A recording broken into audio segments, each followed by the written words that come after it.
How to fix WhatsApp voice message problem.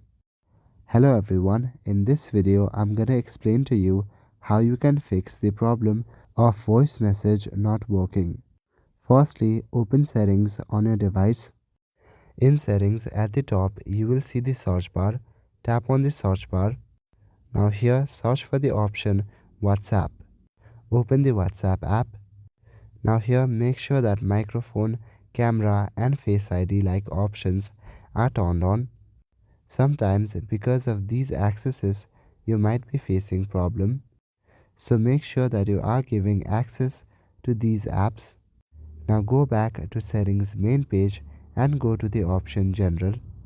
Check for any software updates that may be available for your device.